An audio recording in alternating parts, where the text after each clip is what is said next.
자, 오늘 함께 수요일 또 맞이해서 함께 말씀 나누고 싶습니다. 우리 지난 2주에 걸쳐서 형통에 관한 말씀 나눴는데요. 오늘은 사망의 음침한 골짜기를 다닐지라도, 이런 여러분들이 잘 아시는 말씀이죠. 시편 23편의 4절에 나타나 있는 말씀인데, 우리 이 말씀을 통해서 또한 함께 은혜를 나누고자 합니다. 시편 23편 4절 말씀 우리 한번 같이 볼까요? 내가 사망의 음침한 골짜기로 다닐지라도 해를 두려워하지 않을 것은 주께서 나와 함께 하심이라. 주의 지팡이와 막대기가 나를 안위하시나이다. 너무 좋아하시는, 너무나 잘 하시는 말씀이죠. 시편 23편은 저에게도 너무나 의미 있고 또 은혜가 되는 말씀이기도 합니다. 쉴만한 물가, 푸른 초장, 그냥 듣기만 해도 마음이 편안해지는 것 같은 바로 그런 말씀이 시편 23편 말씀인데요. 근데 그 23편에 가장 어둡고 침울하고 힘겨운 단어가 있다면 바로 사망의 음침한 골짜기겠죠. 사망의 음침한 골짜기. 아마도 요즘 같은 시간을 보내는 많은 사람들이 이런 생각을 할지도 모르겠습니다. 물론 사망의 음침한 골짜기라는 것이요, 말 그대로 한다면 이런 의미도 있을 거예요. 혼자 예를 들면 산행을 하다가 갑자기 해가 지고 캄캄해지고, 그래서 이리저리 헤매고 있는데 도무지 한 치 앞도 내다볼 수가 없고, 그리고 어디선가 짐승들의 울음소리가 들리고, 그래서 어디선가 나를 공격할지도 모를 것 같은, 그러면서 점점 기온은 차가워지고 걷다가 돌부리에 넘어질 것 같고 다리를 삘 것 같고, 그야말로 온통 두려움으로 가득한 상태. 그럴 때 우리가 사망의 음침한 골짜기로 다닐지라도 이런 표현을 쓸 수 있지 않을까요? 그렇습니다. 사망의 음침한 골짜기라는 말처럼 우리의 인생에도 그렇게 도무지 답이 나오지가 않고 어디로 가야 할지 모르겠고 뭘 해도 다 망하고 실패할 것만 같은 그런 두려움의 시간들이 분명히 찾아옵니다. 그야말로 막막한 시간이죠. 정말 지푸라기라도 잡고 싶은 그런 심정이겠죠. 그리고 아마 누구나 다 한 번쯤은 그런 시간을 보냈었을 거고요. 또 보내고 있으며 또 앞으로 보내게 될 것입니다. 그리고 바로 지금과 같은 시간, 이런 시간들도 모두에게 사망의 음침한 골짜기를 걷는 것과 같은 그런 시간이라고 말할 수 있겠죠. 오늘 다윗은 자신이 그런 사망의 음침한 골짜기를 걷는다 하더라도 자신에게 일어날 해를 두려워하지 않는 이유로서요, 주께서 나와 함께 하실 것에 대한 믿음을 고백하고 있습니다. 사실 이 내용을 모르는 성도가 얼마나 되겠습니까? 성도라면요, 당연히 이렇게 믿고 생각하는 게 아니겠습니까? 아마도 이런 고백은 주일학교 시절부터 주구장창 외치고 고백을 했을 거예요. 그런데 이렇게 간단한 진리가 인간에게는 쉽게 적용이 되지 않아 보인다는 겁니다. 다윗은 사망의 음침한 골짜기에서도 주님이 함께 하시기 때문에 두려워하지 않는다고 고백을 합니다. 참으로 희한한 일입니다. 어떤 사람에게는 전혀 느껴지지 않는 것이 어떤 이에게는 너무나 확고한 믿음으로 자리 잡고 있으니까 말입니다. 여러분들은 어떠십니까? 이 단순하고 또 어찌 보면 너무나 쉬운 이 진리 앞에서 여러분들은 이것을 당연한 신앙의 원리로 믿고 살고 계십니까? 아마 오래전에 그 신학교를 아마 졸업하고 나서였던 것 같은데요. 마음이 좀 답답하고 힘든 일이 생기면 항상 그 학교 기도실에 찾아가서 하루의 대부분의 시간을 보내다 나온 기억이 있습니다. 사실 지금 생각해 보면 이런저런 답답한 생각들, 그리고 일이 풀리지 않는 것에 대한 무언가의 그 하소연으로 하나님을 찾기 위한 그런 기도의 발걸음이었을 수도 있지만, 또 한편으로 저는 그냥 그렇게 하나님과 독대하듯이 조용한 골방에서 그냥 하나님께 기도하는 그 시간이 가장 편하고 행복했던 것 같습니다. 그래서 지금도요, 진짜 기도는 어쩌면 문제가 생겨서 하나님을 찾아서 그 문제를 해결받는 기도도 중요하고 필요하겠지만, 기도의 본질인 하나님을 느끼고 만나는 것이 더 중요하다고 생각이 됩니다. 당시에 저는 성경 한 장을 펴놓고 이렇게 기도를 했습니다. 물론 그러다가 잠이 든 날도 부지기수였지만요, 그렇게 하나님과 기도하며 잠도 들고, 그렇게 쉬고, 그렇게 하나님과 뭔가 소통하고 대화하는 그런 시간들이 정말 좋았습니다. 물론 그러한 저의 삶에, 저의 기도의 시간이 어쩌면 어떻게 보면 주어진 현실을 도피하는, 그 현실을 마주하기 싫어서 기도실로 도망치는 모습처럼 비춰질 수도 있겠지만, 저의 가장 행복했던 시간들 중에 하나였으면 부인할 수가 없다는 겁니다. 그렇습니다. 어쩌면 기도는요, 사망의 음침한 골짜기에서만 하는 것이 아닐 겁니다. 오히려 편안할 때도, 즐거울 때도 기도할 수 있습니다. 그리고 그럴 때 편안한, 즐거운 그냥 일상 속에서도 하나님과 기도하고 있을 때, 사망의 음침한 골짜기를 지나는 그 상황에서는 하나님과의 그 기도와 소통의 그 관계가 더욱더 진가를 발휘할 수 있을 겁니다. 여러분, 사람이 갑자기 실력이 하루아침에 느는 건 아니잖아요. 어제까지 안 되던 것이 오늘 하루아침에 저절로 되어지지는 않는 것처럼, 어쩌면 우리의 신앙도 평소의 모습이 위기의 순간에 나타나겠죠. 초등학교 시절에 나름 공부에 대한 욕심이 좀 많았던 기억이 납니다. 그래서 시험을 보고 할 때면 어떻게든 잘 보고 싶은 마음이 있었습니다. 시험 보기 전날 뭔가 대단한 거사를 치르는 사람처럼 교과서를 쌓아놓고 밤을 샐 작정으로 공부를 하기 시작합니다. 어떻게든 이 밤을 새서라도 시험을 잘 봐서 사람들과 부모님에게 또 칭찬을 받고 싶었던 것 같습니다. 그리고 가끔은 그런 노력이요, 통해서 나름 만족하는 결과를 보기도 했던 것 같습니다. 그러나 문제는 중학교에 올라가서는 그 방법이 영 통하지가 않더라는 겁니다.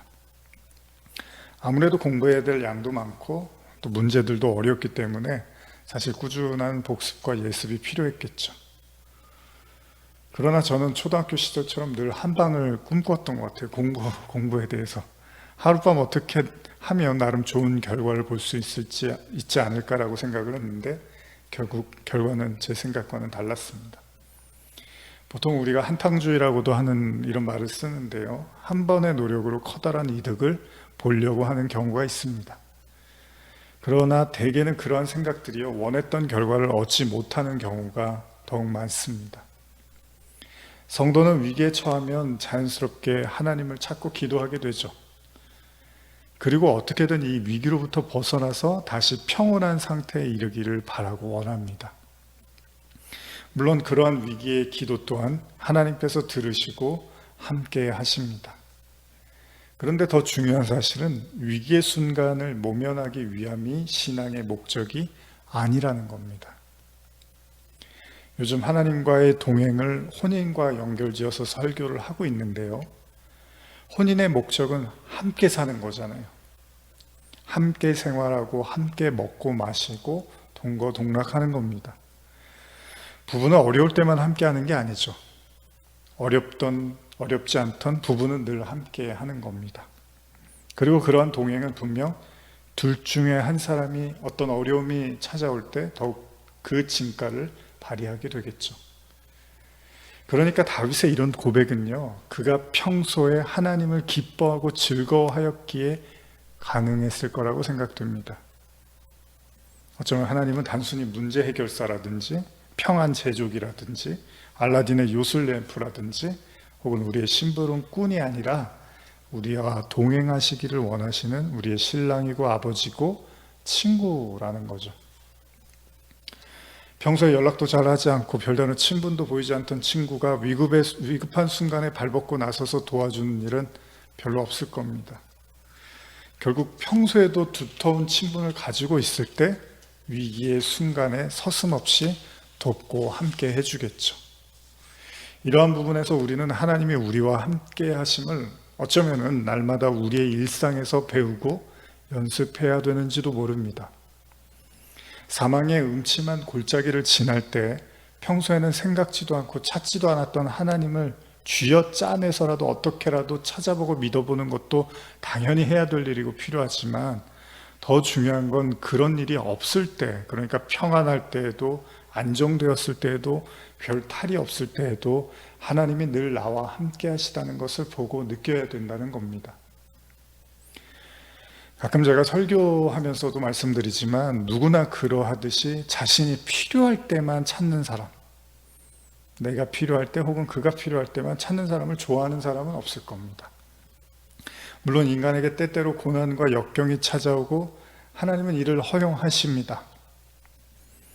이 세상 그 어떤 만물도요, 하나님의 허락 없이 스스로의 의지로 움직일 수 있는 건 아무것도 없죠. 모든 것이 하나님의 주권에 놓여 있습니다.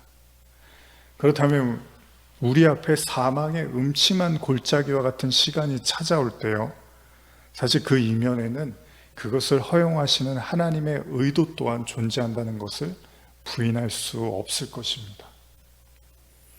더군다나 하나님이 실수하는 분이 아니시라면 우리가 겪고 있는 고난과 아픔을 절대 모르실 일도 없을 거라는 거죠. 그렇다면 어떤 이에게는 사망과 음침한 골짜기가 하나님을 찾는 계기가 될 수도 있겠지만, 어떤 이에게는 하나님과 더욱 끈끈해지는, 그러니까 아무리 사망과 음침한 골짜기를 건넌다 해도 하나님이 나와 함께 하심을 더욱 느끼는 은혜의 시간이 된다는 것입니다. 딸아이가 예전에 놀이공원에 이렇게 가면요, 꼭 그 공포체험 같은 데 있잖아요. 그런 걸 하고 싶어 해요. 그럼 저는 너 혼자 한번 가봐. 그렇게 무서운 거 좋아하면 너 혼자 한번 가봐. 아빠 밖에서 기다릴게. 아빠 혈압도 있고 그러니까 그냥 너 혼자 한번 들어가 봐. 그러면 아이는 꼭 이제 저하고 같이 가고 싶다고 합니다. 또 제 아내는 잘 놀래서 아마 잘 안 가려고 해요. 물론 당연한 일이죠. 아이들이 혼자서 자기 혼자 들어가겠다고는 잘 안 그러죠. 아마 대부분의 많은 아이들이 부모님이나 가족과 함께 그 공포 체험을 하고 싶어 할 겁니다. 어쩌면 이렇게 한번 생각해 볼 수 있을 것 같습니다. 공포 체험도 하고 그 속에서 아빠의 그 따뜻함과 안전함을 동시에 느끼고 싶어 하는 건 아닐까. 여러분, 정말 그 공포를 이제 재미삼아 느끼고 싶은 거잖아요. 그 정말 공포를 느끼고 싶으면 오히려 혼자 가는 길을 택해야 되잖아요. 혼자 가야지 더 무섭잖아요. 근데 굳이 같이 가자고 한단 말이죠. 이게 가만히 생각해보면 그런 공포 속에서 두 가지를 느끼고 싶은지도 몰라요. 그 공포가 주는 어떤 즐거움도 느끼고 싶지만, 동시에 아버지가 또 가족이, 엄마가 누군가 나와 함께 한다고 하는 그 안심, 그러면 오히려 그 공포조차도 즐거움이 되기도 한다는 거죠. 여러분들은 어떻습니까? 위기의 순간, 사망의 음침한 순간이 오면 그건 여러분들에게 하나님이 나와 함께 하심을 더욱 느끼는 안심과 은혜의 시간으로 다가오십니까? 아니면 그동안 내가 하나님을 전혀 의지하지 않고 살았구나라고 느껴지는 그야말로 믿음의 빈수레를 확인하는 시간이 되십니까? 사실 많은 경우에 성도에게 고난과 견딜 수 없는 어려움이 찾아오면요, 하나님을 떠나는 경우들이 종종 있습니다. 물론 한편으로는 그들의 고통이 얼마나 컸기 때문에 그랬을까라는 그런 이해도 갑니다. 그러나 어떤 의미에서 우리에게 찾아온 고난은 또 다른 의미에서 우리와 하나님과의 관계가 얼마나 친밀했었는지를 또 들여볼 수 있는 그런 계기가 될 수도 있겠죠. 가족이나 친구 등의 인간관계도 그러한 것처럼요, 위기의 순간이 찾아왔을 때 누가 나와 함께 하는가가 그 관계의 깊이를 알 수 있는 것처럼요, 고난과 시련, 이런 것들이 우리에게 찾아올 때 사실 우리의 믿음의 현 주소를 들여다보는 계기가 될 수 있을 것입니다. 만일 지금 우리 자신에게 찾아온 고난의 시간을 통해서요, 우리와 하나님과의 관계가 그렇게 깊지 못했음을 발견하게 된다면 이는 우리에게 커다란 신앙의 교훈이 될 수도 있을 것입니다. 만약 그러하다면 우리는 다시 하나님과의 관계를 생각하고 집중하고 주목해야 할 것입니다. 아까도 말씀드린 것처럼 신앙의 목적은 지금 제가 한 3주째 계속 비슷한 말씀을 드리는 것 같아요. 신앙의 목적은 하나님과 함께하는 겁니다. 여러분, 평소에 하나님을 즐기고 누리지 못했던 신앙이요, 결코 사망의 음침한 골짜기를 건널 때 위로와 안심으로 다가올 수는 없습니다. 만일 저와 딸아이가 관계가 평소에 좋지 않았다면 아이는 아예 저와 놀이공원에 가자고 말도 꺼내지를 않았을 겁니다.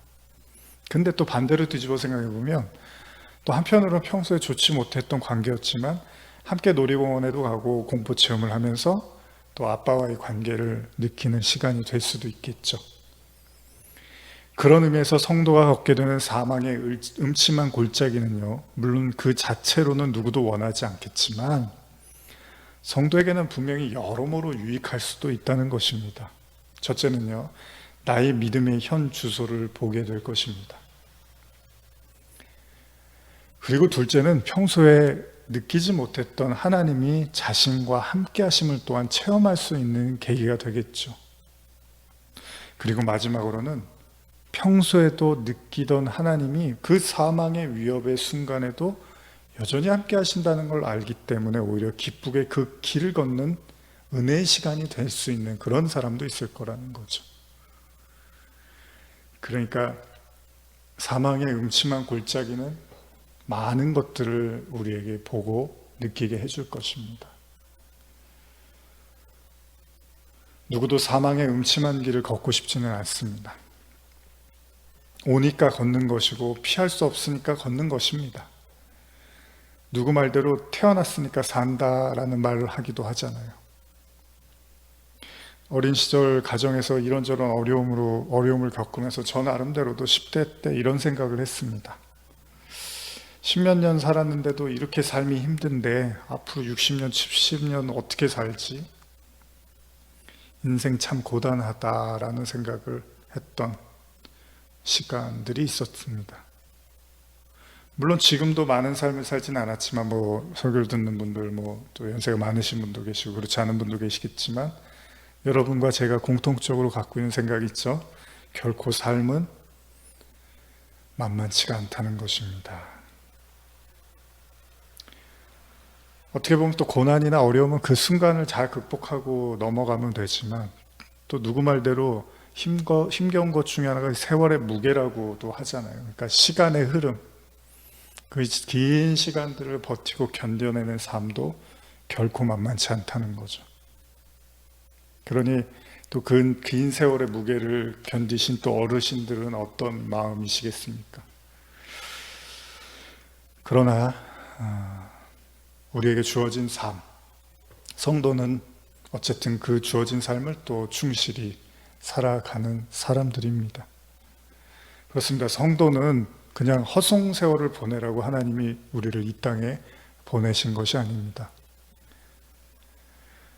우리가 걷는 길이 꽃길이든 사망의 음침한 골짜기든 상관이 없습니다.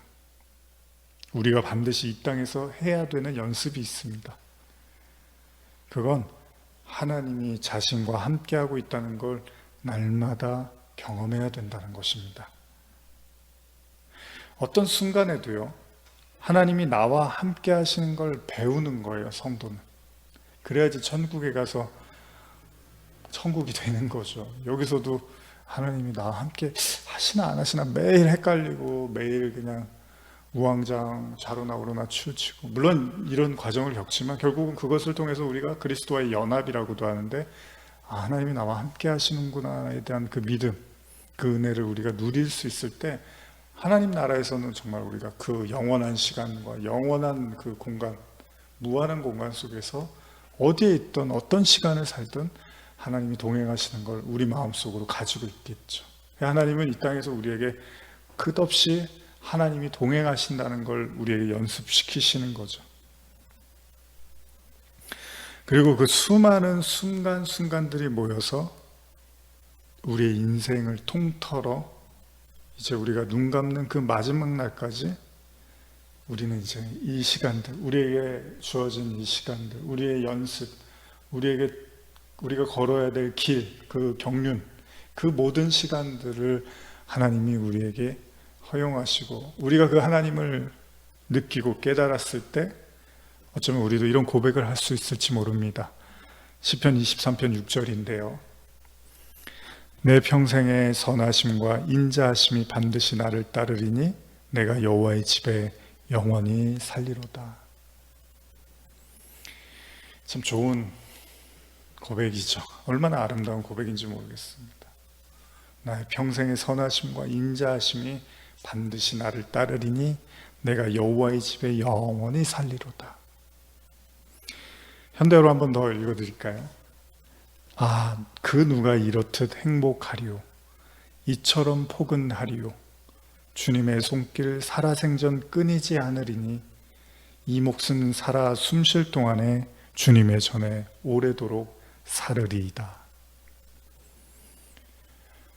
하나님의 동행을 경험한 자들, 그것이 사망의 골짜기든 꽃길이든 형통의 길이든,